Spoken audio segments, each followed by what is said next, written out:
Okay.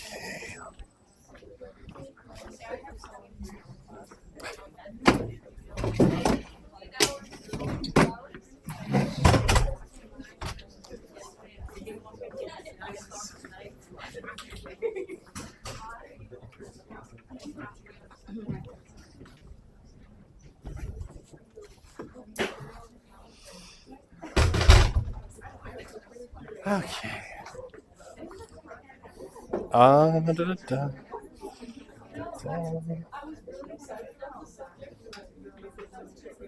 Alrighty. Oh, there we go. Let us get going for today. Okay, hello again. Oh, right. I don't know if I can dim the lights at all.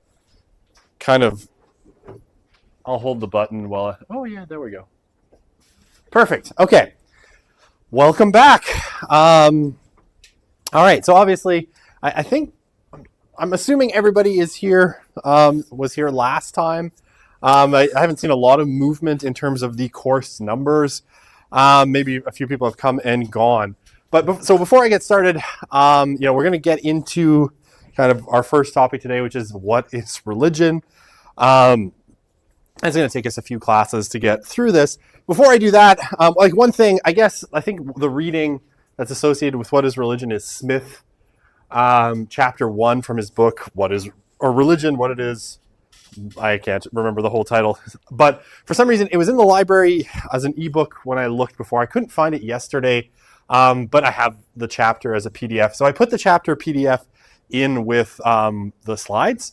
So if you wanted to go and read it, go ahead and download that. It's honestly the first chapter from the book, and I'll do that for the second chapter on how religion works as well.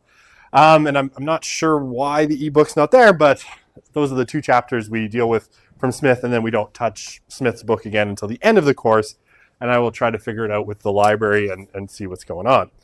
Okay, so any questions, though, before I jump in about course material, about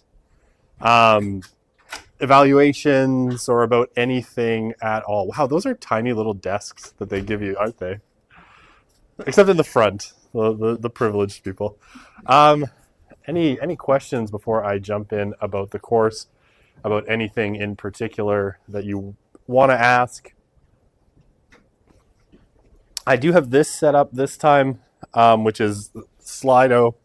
That is not looking proper. Sorry, it should look, okay. Let me fix that quickly. Oh, it wants me to create a session. There we go. Now we have a session. All right, let's try that again.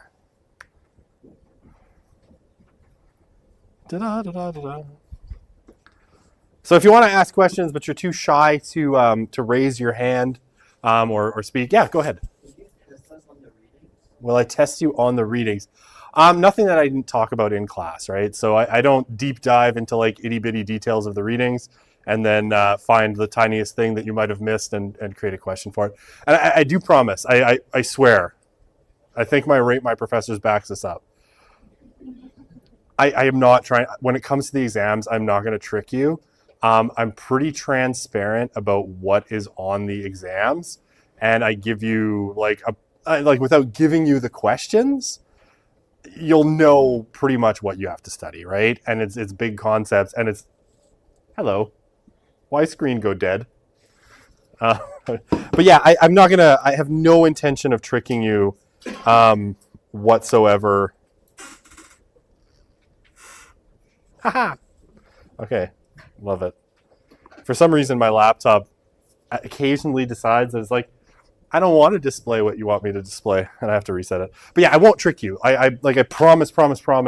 I'm really transparent, especially in this class, about what is on the exam, and there's nothing like super deep dived. I do think the readings are really interesting and can give you a deeper understanding.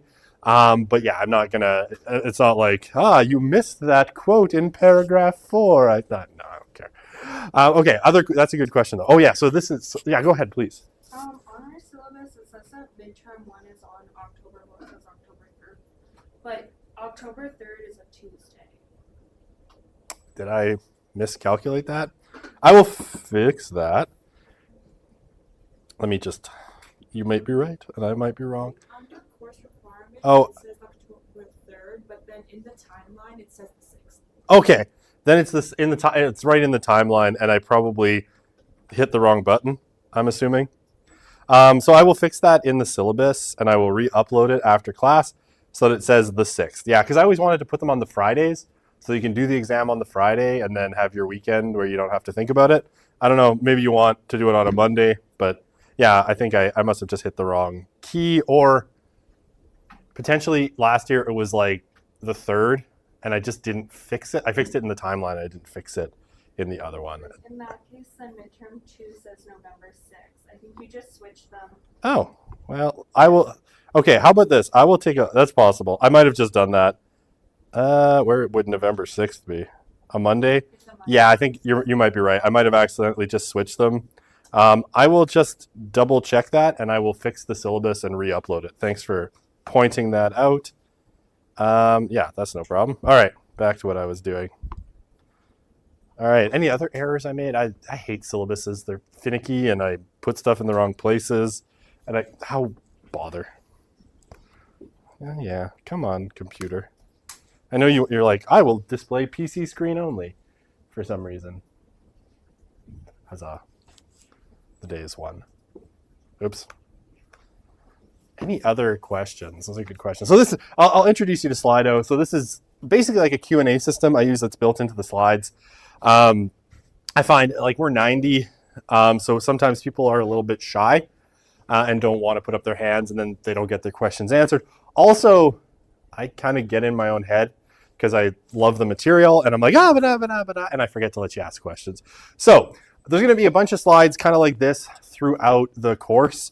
And basically, you just sort of scan this QR code or go to slido.com, enter this code, and it'll give you a Q&A kind of panel, and you can type questions in if you want. I'm happy to answer your questions if you want. Just put up your hand too, and just grab my attention. I actually like that better, but I found that this tends to generate a few more questions, and if you can just type it in, and then I'll get, if I'm like 2 slides forward, I'll go back, and then people don't feel like they're interrupting my flow or whatever. But I do like this. If it ends up not working in the course, I might just drop it at some point, but we'll kind of go with it from there. Okay, how are we feeling? Any questions?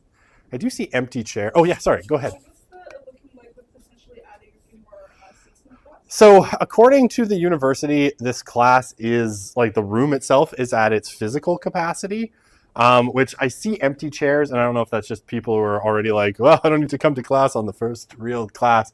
I think there was a sign that said the room capacity was 95. So I have to take a picture of that after class and then be like, see, it says 5 more people could fit in here. And then see what the university says.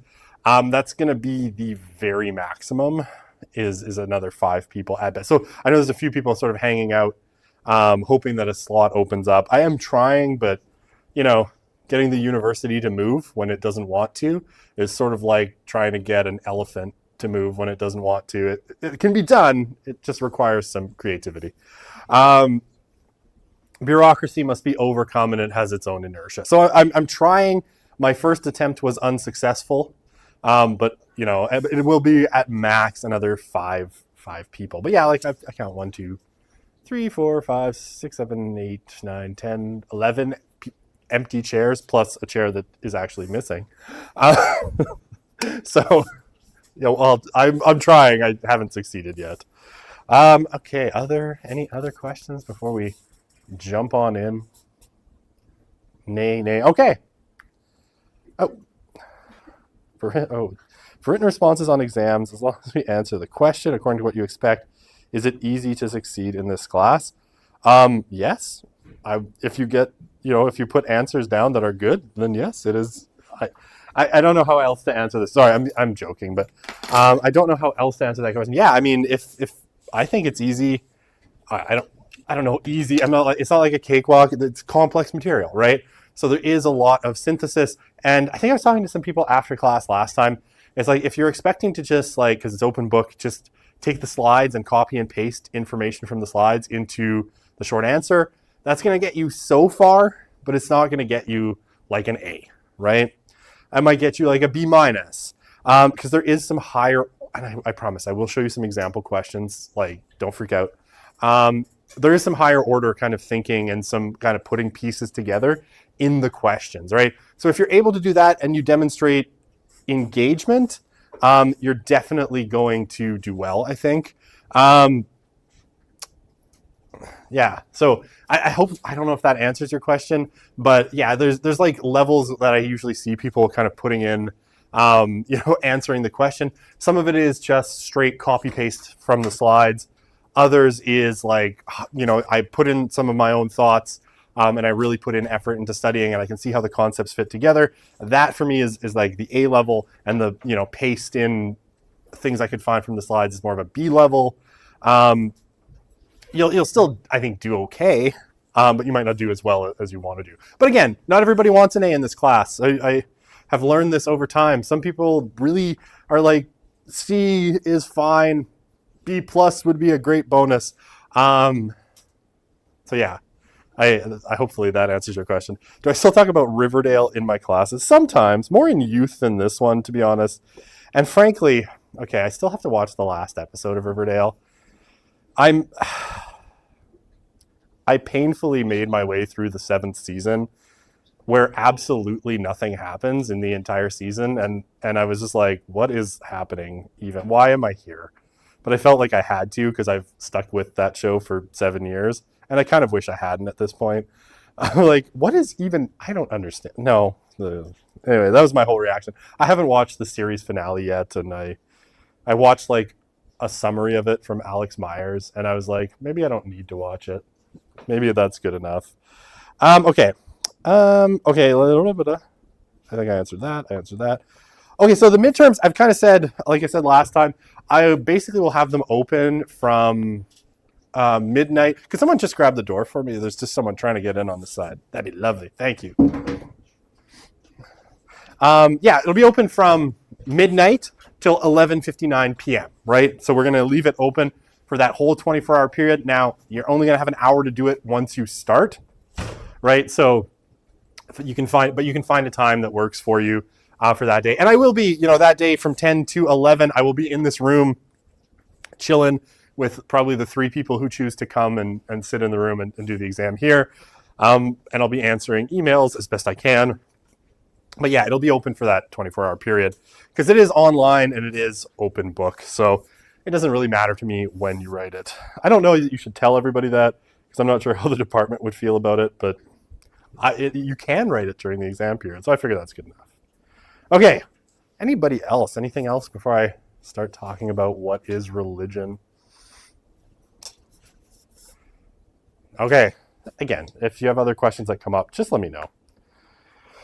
Okay, so what is religion? So obviously, before we start kind of in a course on sociology of religion, we need to sort of talk about the object of study, right? What are we actually talking about when we talk about religion? And we're going to do that in a second. Now that said, and I've been reading, like this summer, I read a lot of the work of a historian named Tom Holland, not the guy who plays Spider-Man, a British historian who's really interesting and has written about, antiquity, the Romans and the Greeks, the emergence of Islam, basically in late antiquity.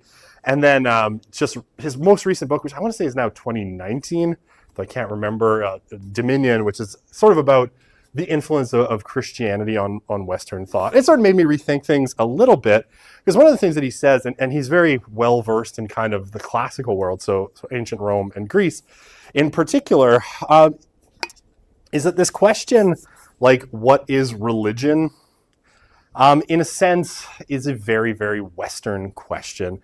It's a question that really only makes sense to an extent in kind of Western Latin Christendom, and basically the places where then, the West has kind of extended its reach.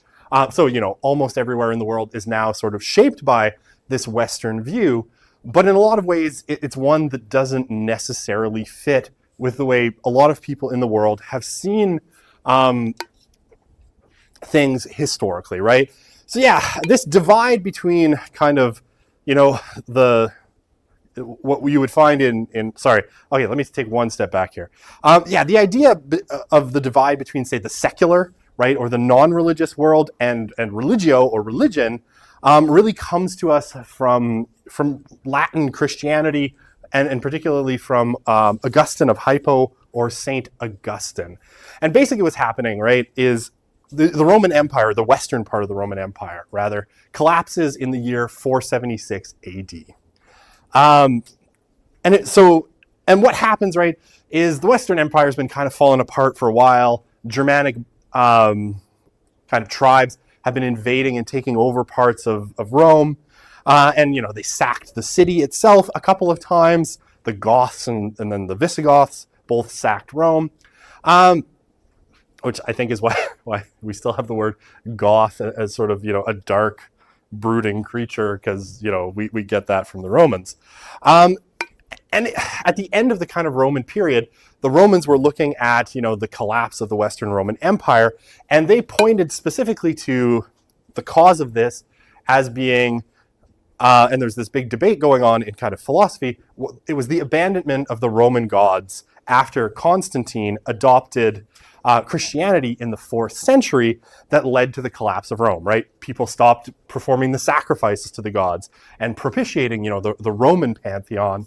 And so, a bunch of pagan philosophies are saying it was our embrace of Christianity and our neglect of the gods that caused Rome to collapse. And what Augustine says is actually that's wrong, because empires, countries, people, all the things of this world are part of the saeculum. Right, and the saeculum, technically in Latin is like a lifetime, right? A saeculum is roughly like 25 to 30 years, kind of roughly a generation. But basically what Augustine is saying is that everything in this world has a life, right? It's part of the saeculum, the secular world. Everything comes and goes, right? It's ever changing. So there was no reason to expect that the Roman Empire would last forever. And he contrasts this, in this book, the city of God, with religio, right? Or in specifically what he's meaning is Christianity and the church, the Roman, what we would call today the Roman Catholic Church, which he says is like destined to be eternal, right? That religio is different from the saeculum, right? Because it speaks to eternal things that are not going to pass away, like the kingdom of God and the church and all of these sorts of things. So this separation between the secular or saeculum and religion is something that gets enshrined in Western thought and carried forward right to the present day, right? This idea still very much with us, and we get it from Augustine in the 5th century. So what does that mean? It gets enshrined in I think I have this on the next slide. Hang on.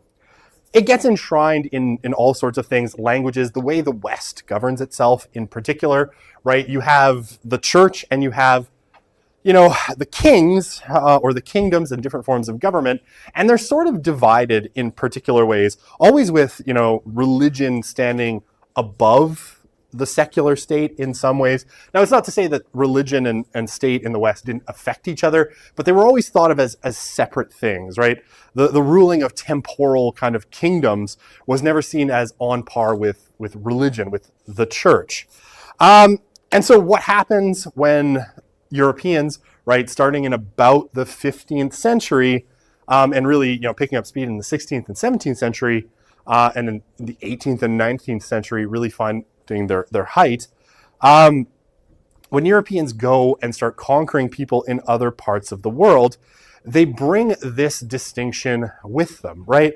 So when they show up in, say, India, and they look at, the society there, they basically say, okay, Hinduism, I'm going to bump this all term, it's really going to bother me. Hinduism is clearly the religio of the Hindus, right? Of the people of India. The only problem is that people in India didn't really think of it that way at the time. There wasn't this distinction between Hinduism and kind of a secular state. They were sort of merged, right? The two kind of went together. And it's only, as part of the British Raj, the British rule of India, that you get it kind of separated. And because, English sort of becomes the official language of India in some, at least of the Indian elites, it kind of gets carried forward into the present, right? So when India becomes independent, it sets itself up as a secular republic, right? A secular democracy where, you have religion and state. Today, and this is a point that Holland makes, we're actually seeing this sort of breakdown in a couple of places. So a couple of places where this was really set up, right? So after the collapse of the Ottoman Empire at the end of World War I, Kemal Ataturk basically set up Turkey as a secular state, right? A secular republic where church mosque and state or religion and state would be separated. And under the current President Erdogan in Turkey, this has started to become kind of rolled back, right? Where it's like, well, to be Turkish is to be Muslim, right? And you see the same thing in India under Narendra Modi today, where there's a pushback philosophically against this division between church and state, and Modi in particular being sort of a Hindu nationalist is like, well, there really isn't a difference between Hindu and Indian, right? These are the same. It's not a separate religion that you can pick or choose. To be Hindu is to be Indian, and to be Indian is to be Hindu, right? And so this is, I say this because this question of what is religion is a particularly Western question, right? And in a lot of other parts of the world, it doesn't make sense in the same way. And the only reason that we kind of see it is because Western ideas, and particularly ideas from Latin Christendom, right? Basically everything sort of west of Ukraine, has been influenced by this school of thought. So it's a problematic question. It's a very Western question. And it's one that, if you went somewhere else, might not make sense in the same way, right?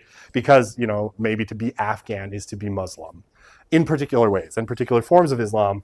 But there's not this kind of bright line between, the secular and the religious in a lot of places. Okay. Now that said, sorry, does that make sense? It's really interesting, and I hadn't kind of considered it in that way before, which is why I kind of bring it in.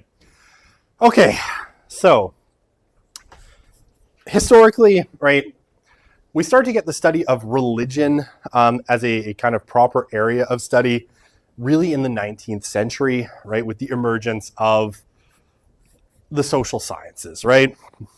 So you get, and particularly of sociology. Now that said, and I think I said this last time, attempts to define what religion is have historically suffered from two major problems. And religion has proven to be actually really, really difficult to actually define. Partially because, I think coming from a society suffused with sort of Christian assumptions, the people who originally kind of created the definitions of religion. So if you look at Durkheim, Marx, Weber, who tried to define religion, and then the people who followed upon them really were taking it from kind of a Christian framework. And so some of the definitions they have, would exclude things that are clearly religious in other parts of the world, but might not fit a sort of, Christian kind of framework, right? And so, yeah, basically there's two major kind of sets of deficiencies in definitions.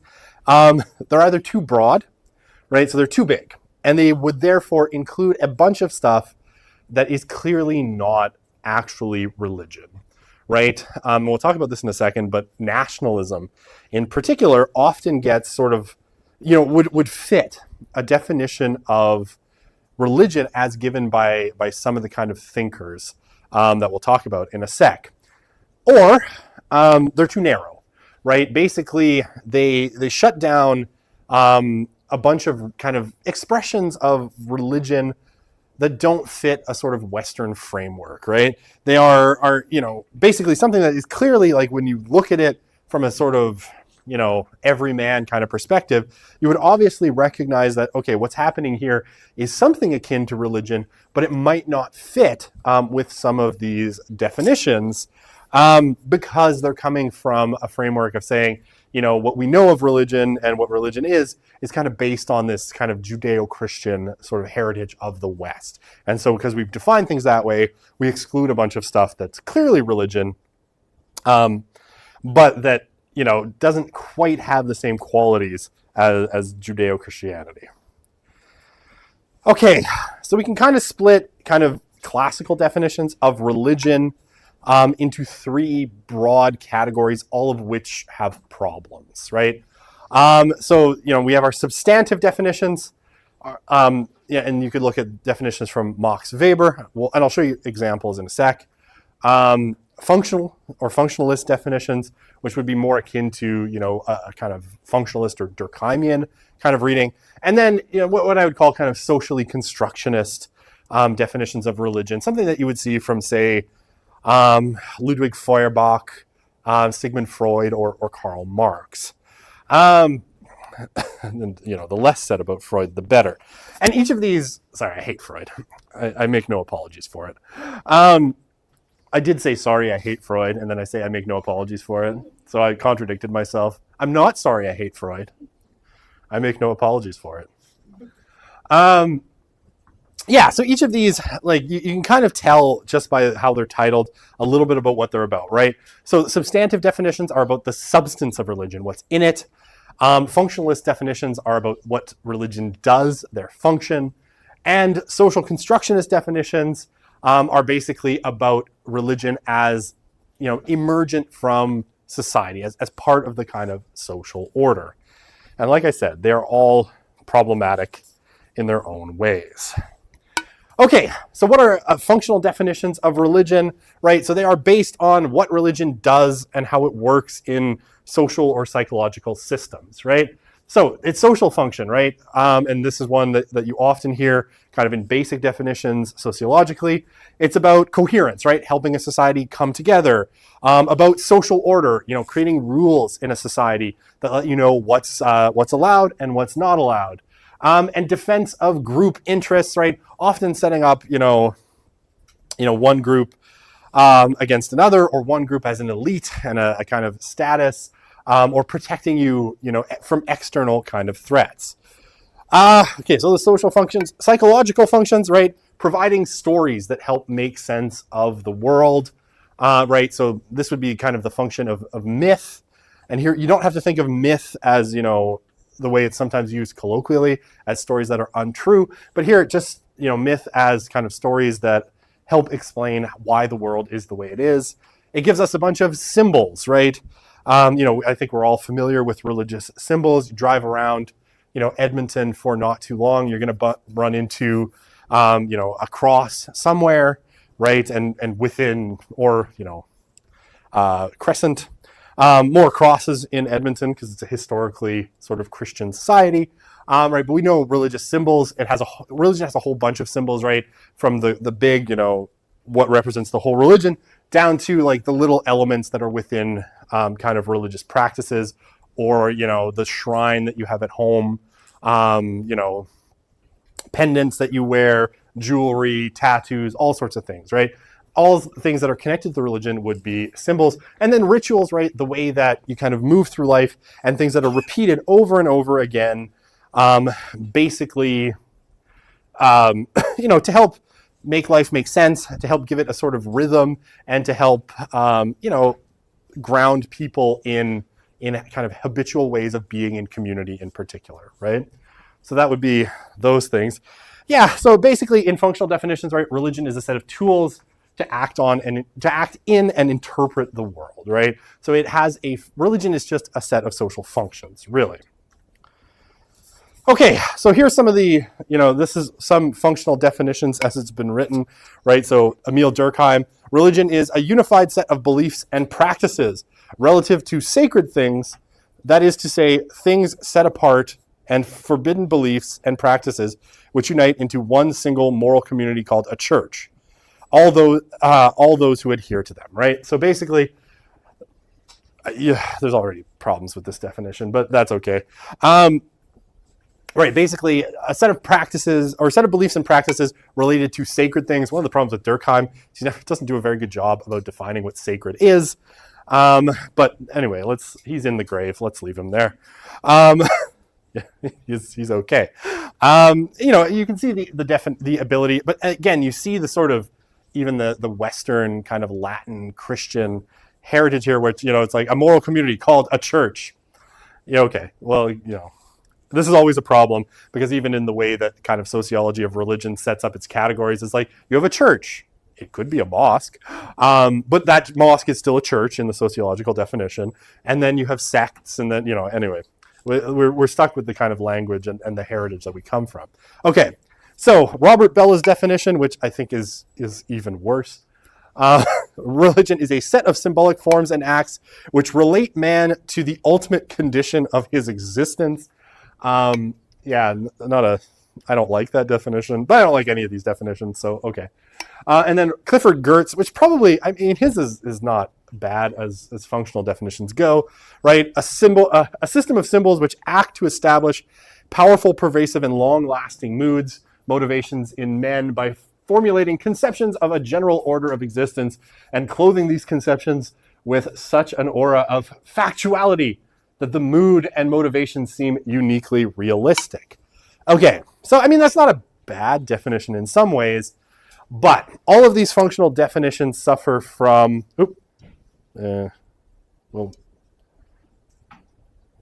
I'll come back to that. I'm on a roll. I'm going to come back to that.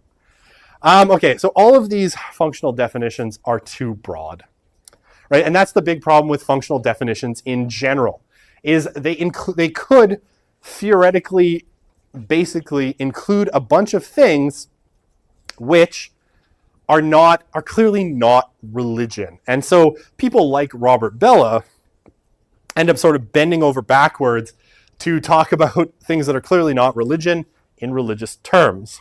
Okay. So, right, especially think about this last definition from Clifford Geertz, right?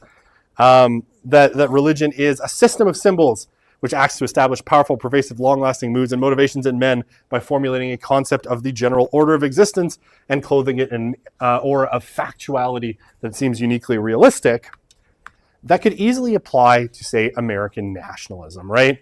There are, and even this sacred symbols, I think you can clearly see where there are some in American nationalism, right? There are things like the U.S. Constitution, the Declaration of Independence, the Founding Fathers, the Washington Monument, Lincoln Memorial, American flag, right? All of these hold a kind of special place in the hearts of Americans. There are forbidden beliefs, according to kind of Durkheim's definition, communism, infringement of the right to own firearms, and, all sorts of things. And there are rituals, right? There is, the 4th of July. There is, saying the Pledge of Allegiance every day in school, and all of these sorts of things, right? Singing of the national anthem before a sports match of sport ball of some kind. All of these things are basically kind of fit with those functional definitions of religion, right? These are all, and, the way that, say, American nationalism is formulated, right, I think would fit that kind of Clifford Geertz definition, where it is, it has a system of symbols, right, which acts to establish a powerful, pervasive, and long-lasting moods and motivations in men. And by men, they mean people. Right, so American nationalism clearly establishes kind of motivations in people to serve the country. So that makes sense. Formulating a conception of the general order, right? We hold these truths to be self-evident that all men are created equal and all that blah, blah, blah. Not that it's not important, but, definitely it has a general concept of exist or general order of existence.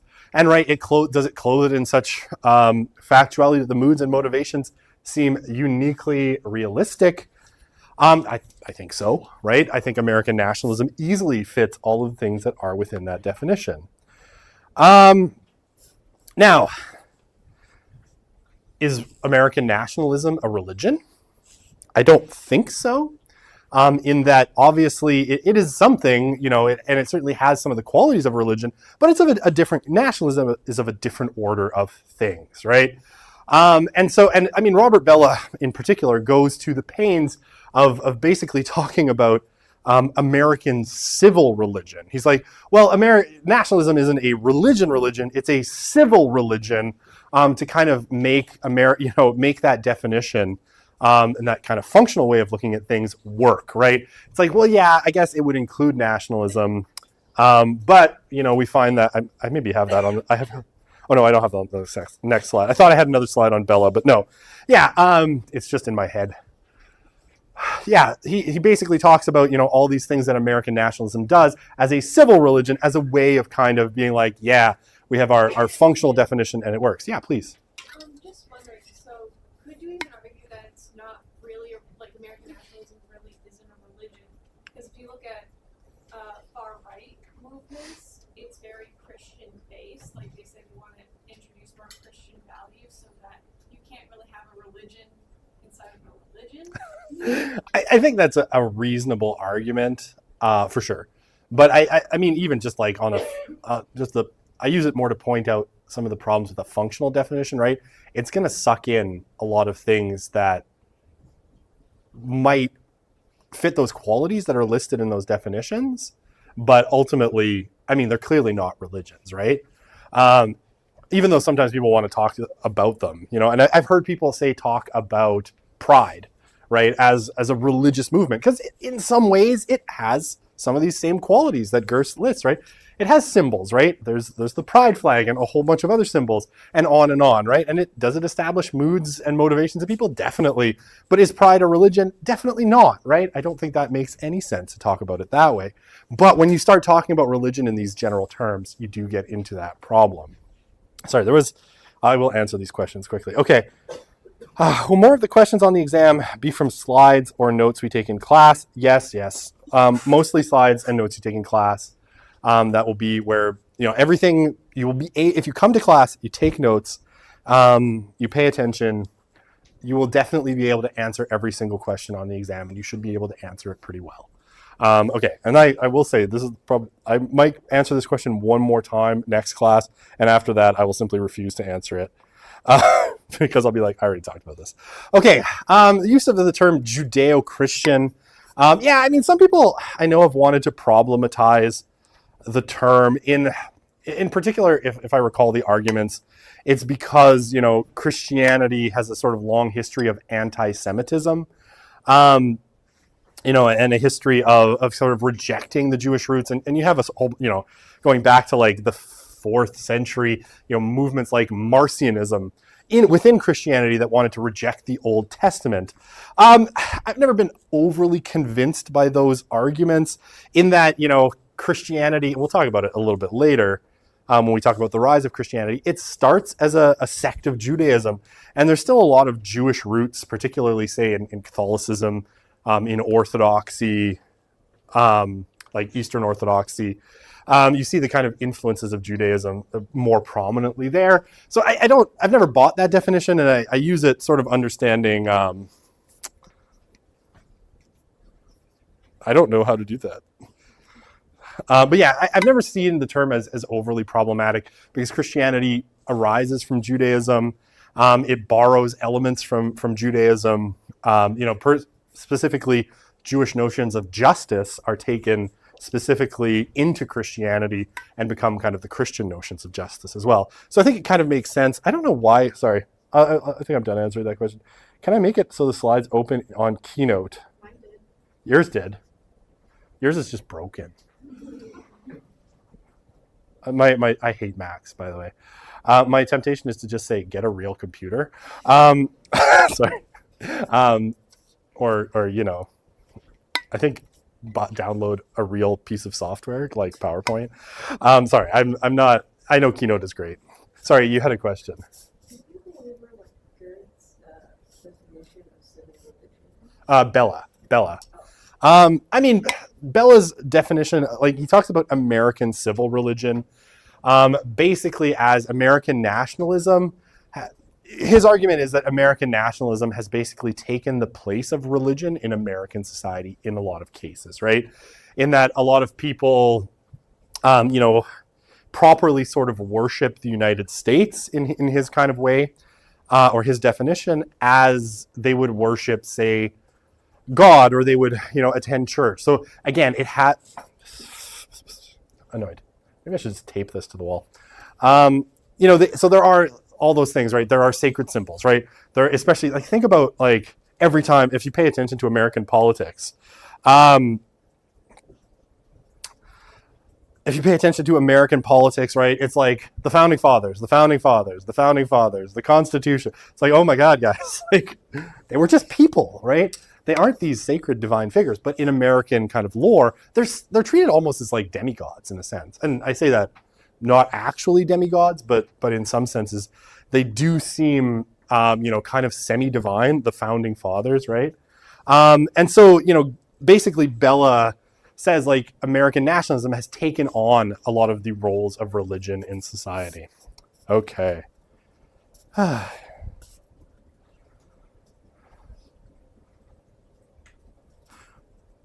All right, I'm going to clear this. I've made assumptions about people knowing. Okay, is secular a religion made for... Okay, so secular represents, non-religion, right? Essentially, in kind of the Western kind of conception of secularism, the secular is all of the parts of life that don't belong to religion, right? So government, everything outside of religion, basically, that's in the regular world, is the secular, right? So, government, the economy. So I'm trying to think of. I'm just blanking on other parts. Your social club, the furry union you belong to. Those are all part of the secular, right? Because they don't properly belong to religion. And is Saint Augustine a person? Yes. So Augustine of Hippo. And sorry, I sometimes just assume that people know kind of historical figures, and I guess I shouldn't make that assumption. Augustine of Hippo was a 5th century Roman citizen, right, who basically started off as a pagan and converted to Christianity and became one of probably the 5 most important philosophers in Western history, along with, Plato, Aristotle, Thomas Aquinas. There's probably one other, maybe like Duns Scotus. But anyway, this is not a history of philosophy class. But yeah, I mean, Augustine was a real person. I think you can still go. There's a church somewhere in Italy where you can, like, look at his bones. I mean, Catholics definitely have a weird, or maybe it's St. Ambrose who baptized Augustine. Like, this whole skeleton is still sitting in a crypt where you can go take a look at it. Just cool and disturbing.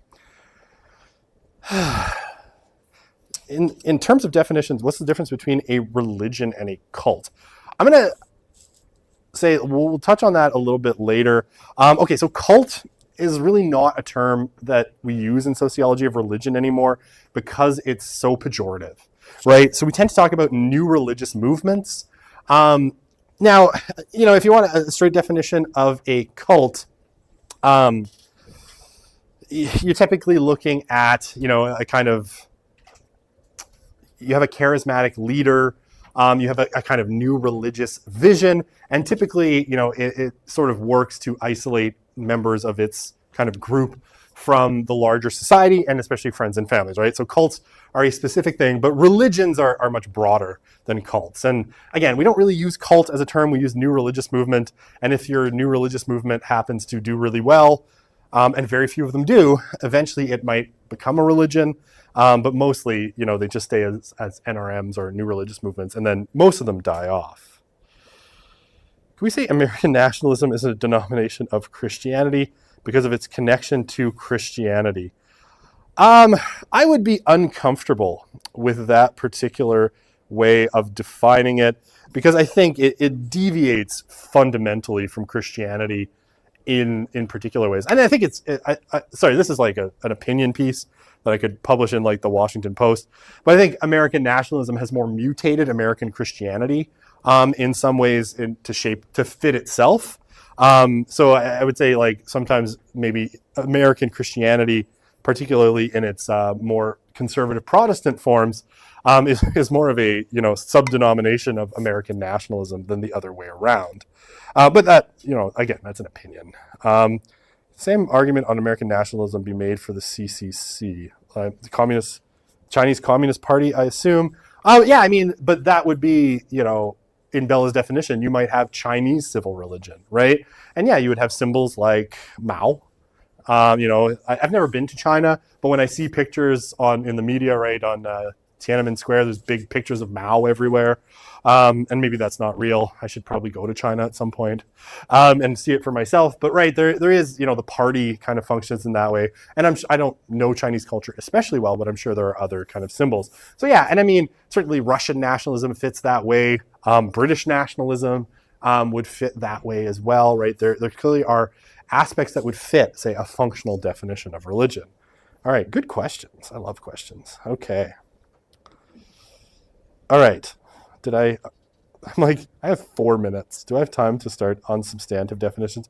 Why don't I just mention it? We'll see how far we get, and then we'll kind of pick up on Monday. Okay. So substantive definitions, as I said a couple slides ago, basically have to do with what's inside religion, right? So the substance of religion, religious beliefs. And yeah, basically the content of religion is what is interesting to substantive definitions, right? So basically it comes from an assumption that all religions, share common patterns and content. So like E.B. Taylor's definition, which is a substantive one, saying that, religion is the belief in supernatural beings. Yeah, typically they have some kind of like view that religion embraces God's a transcendent realm, the metaphysical, the supernatural, or something of the type, right? And Herbert Spencer, the famous sociologist, religion is the recognition that all things are manifestations of a power which transcends our knowledge. Okay, so that's, very broadly, substantive definitions. But yeah, substantive definitions sometimes are too exclusive, right? Where functional definitions are too inclusive, substantive definitions are often too exclusive, right? In that, they might miss religious systems that don't make any reference to transcendence, spirits, or gods, right? And certainly we have examples of religion, or what we would, I think, reasonably call religion, certain forms of Buddhism in particular that actually have no kind of notion of the transcendent or spirits or gods. Other forms of Buddhism do, but there are certainly forms of Buddhism that don't have, any kind of notion of gods or spirits.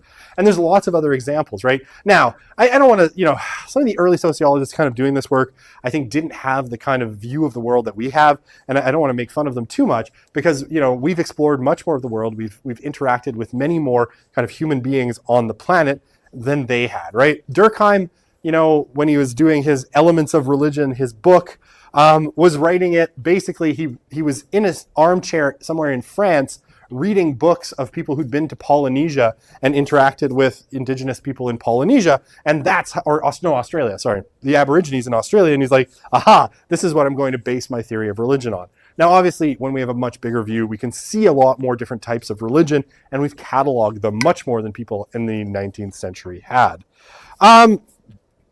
Yeah, there's so much religious variety, right, in the world that these kinds of substantive definitions are functionally kind of useless, right? Because there's always, no matter how you define it, you're going to be able to find a religion, what's clearly a religion, that actually doesn't fit this kind of pattern.